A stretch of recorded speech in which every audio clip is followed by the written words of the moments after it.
Today, I will talk about a famous book called Start With Why. The author is Simon Sinek.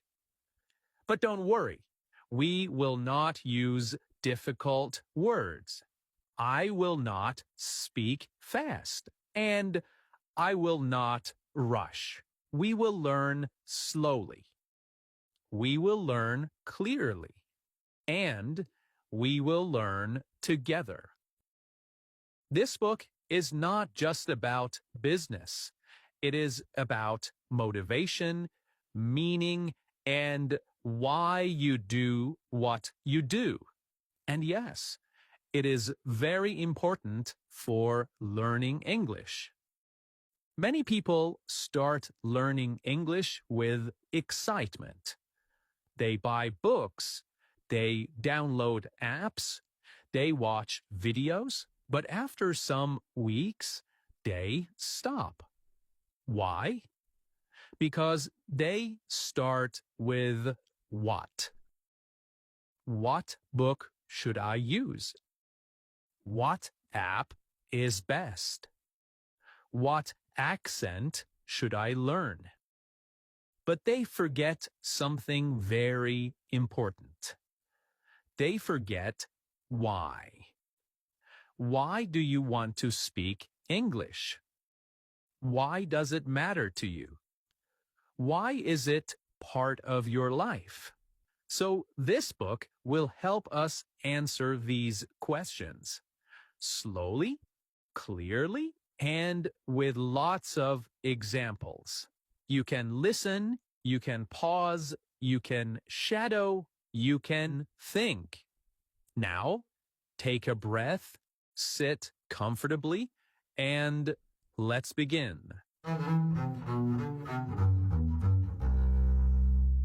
All right, let me ask you a simple question. Why do you wake up in the morning? Not what do you do, not where do you go, but why? For some people, this is a difficult question. They say, I don't know. Or they say, because I have to. The author says something very interesting. He says that people do not buy what you do. He says that you should not start with what you do. You should start with why you do what you want to do. This idea is the heart of the book. He calls it the golden circle. Imagine 3 circles. The first circle in the center is why. The second circle is how. The third circle is what. Now, most people start from the outside. They start with what? What books they want to use. What podcasts they want to listen to. Then they talk about how. I use this method. I study every day. I watch videos. But very few people start with why. Why do I want to speak English? Why does it matter to me? And this changes everything. Let me give you a clear example. Many learners say, I want to learn English because I need it.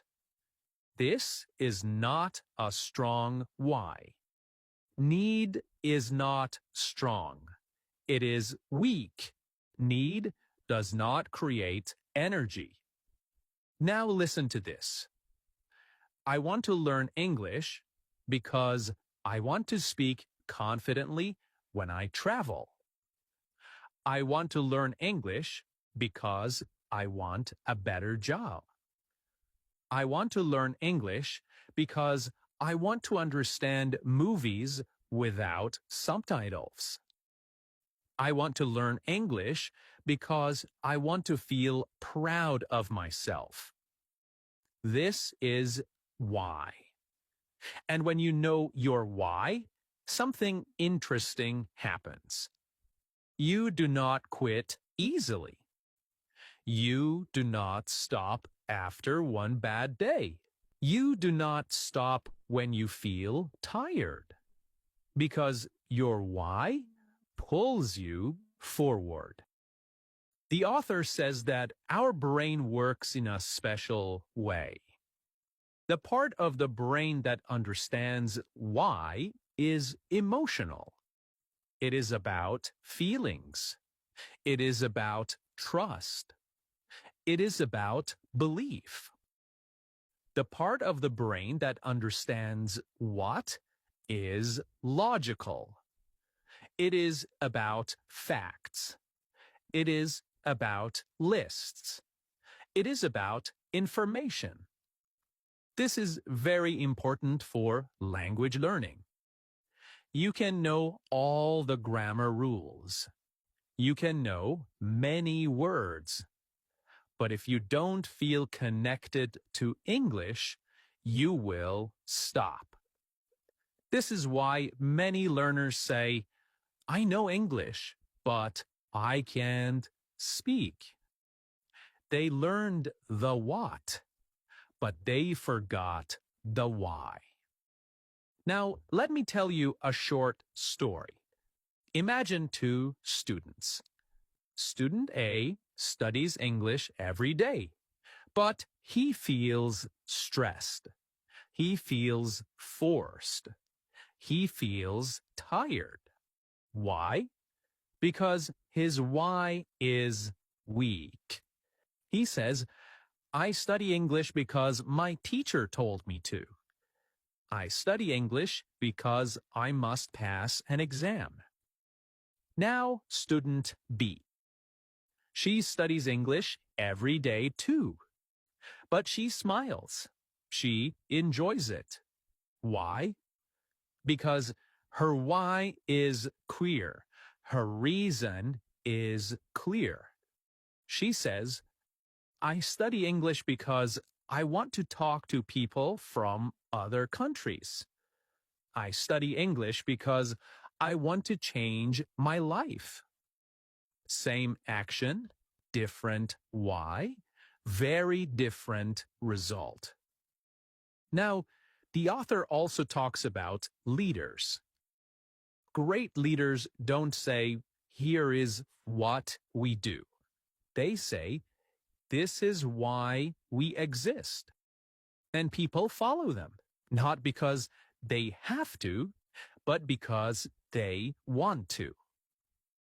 This is also true for teachers.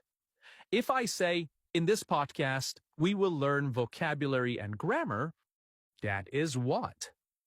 But if I say, in this podcast, I want to help you feel calm, confident, and proud when you speak English, that is why.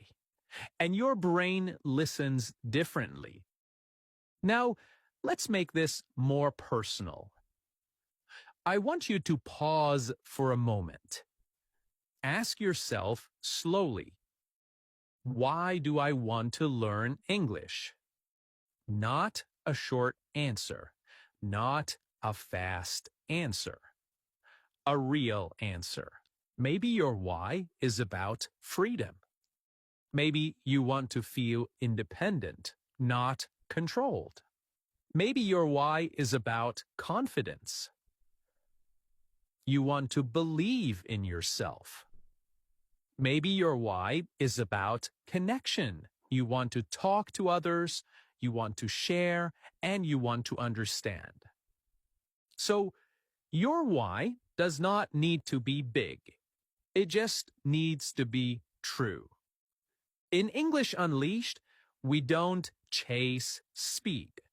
We don't chase perfection. We chase meaning. Because when learning has meaning, it lasts. All right. Now, the author says something very simple, but very powerful. This is about business, but it is also related to learning. People don't buy what you do. They buy why you do it. This sentence is not just about business. It is about human behavior, it is about trust, and it is about belief. It is very important for language learning. Okay, here is a queer example. If you say, I learn English to improve my vocabulary, that is a fact, but it does not touch your heart. If you say, I learn English because I don't want to feel small when I travel, or I learn English because I want to express my ideas clearly, or I learn English because I want my voice to be heard, that creates emotion. And emotion creates action. This is why motivation comes and goes for many learners. They start with facts. They forget feelings. Okay, now let's talk about language identity. Language identity means how you see yourself in a language. Many learners say, I'm bad at English. I'm shy in English. I'm not a language person. This is not grammar. This is belief. And beliefs are powerful. If you believe English is not for you, your brain will protect you from pain. It will say, don't speak, don't try, stay quiet. But if you change the belief, the behavior changes too. Try this instead. I am learning English. I am allowed to make mistakes. My English is growing. These sentences are simple, but they touch your why.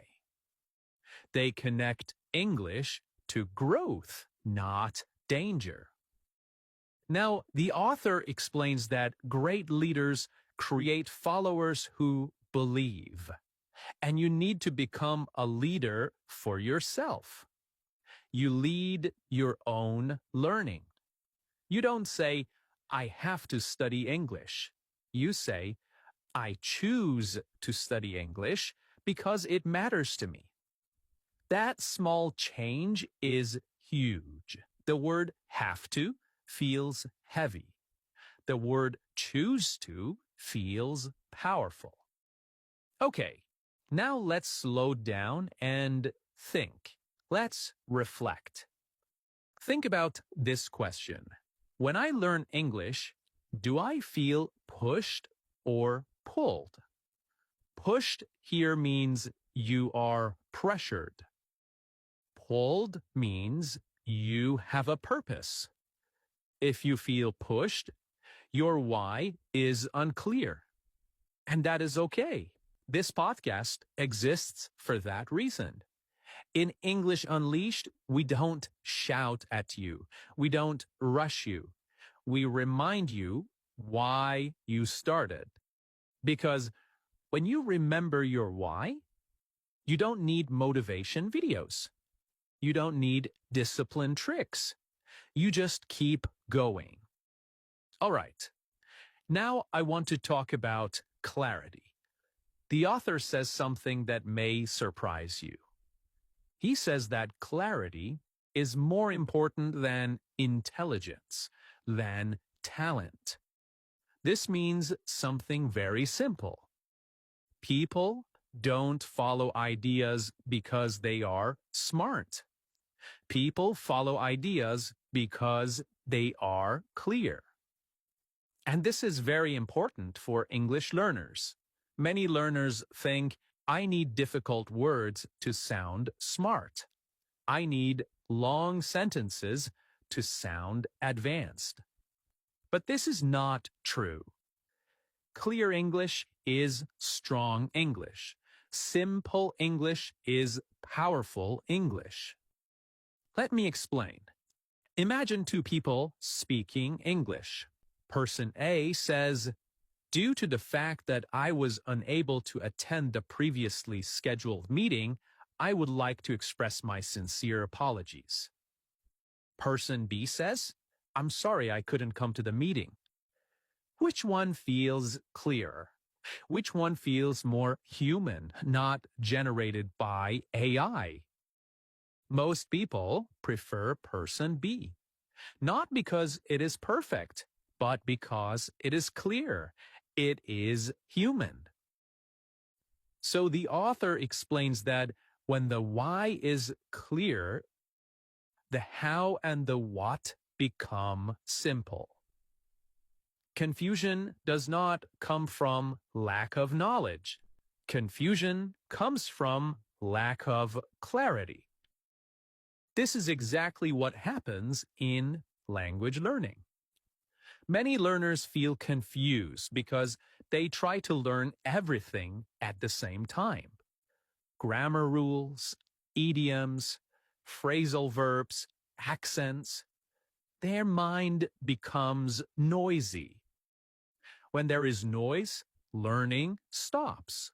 Clarity means knowing what matters now.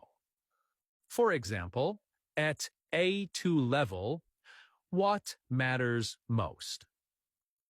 Not perfect grammar, not rare words. What matters is being understood. If people understand you, communication is successful. Now, the author gives an important idea. He says that great communicators are not those who say the most. They are those who say the clearest thing.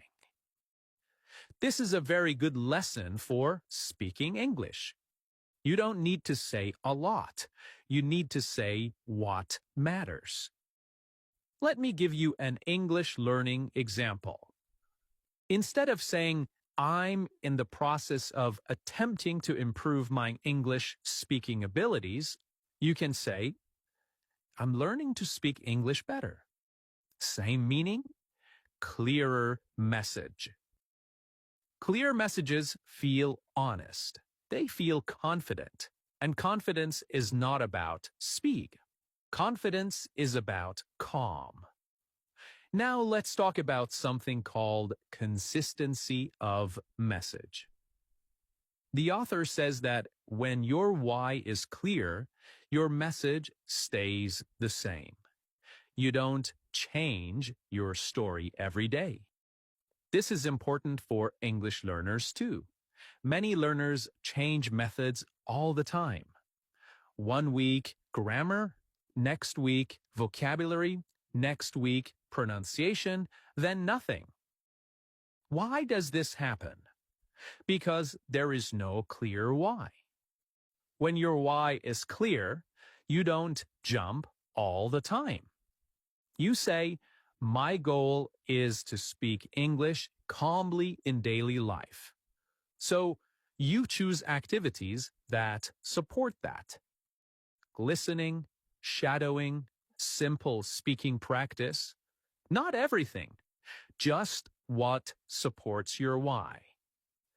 This reduces stress, and less stress means better learning. Okay, now I talk about something many learners ask me. How do I keep going? You may start learning English with energy. You feel excited. You feel hopeful. But after some time, the energy goes down. This is very normal. The author explains something important. He says that energy is not enough. Energy is in motion. Emotion comes and goes. One day you feel motivated. Next day you feel tired. So if you depend only on motivation, you will stop. This is why many learners quit. They say, I don't feel like studying today. But here is the key idea. People who succeed do not rely on motivation. They rely on belief and discipline. Discipline does not mean punishment. Discipline means choosing again. Choosing your lie again, even on bad days. Now, let's connect this to English learning. Imagine this situation. You come home tired. You don't want to listen. You don't want to speak. If your reason is weak, you stop. But if your why is strong, something different happens. You say, I don't feel like it, but I know why this matters. And you do something small. Maybe 5 minutes, maybe one short audio. And that small action keeps the habit alive. The author talks about cause and effect. Cause is why you do something. Effect is what happens. If the cause is strong, the effect lasts. If the cause is weak, the effect goes away. It disappears. This explains something important. Many learners look for tricks, new apps, new methods, new challenges. These are effects, but they don't fix the cause. The cause is always why. Now let's talk about another word, burnout. Burnout means feeling empty and tired because you push too hard. Many learners burn out because they study with pressure. They say, I must learn fast. I must speak perfectly. I must not make mistakes. This creates stress, and stress blocks meaning. People who work for meaning last longer. This is very important. If you study English only for exams, only for scores, only for comparison, you will feel tired. But if you study English because it is part of who you are becoming, because it connects to your future self, then even slow progress feels good. Let me give you a simple example. Two learners study for 1 hour. Learner A thinks, I studied 1 hour and I still make mistakes. Learner B thinks, I studied 1 hour because I am building my future. Same time, different feeling, different energy.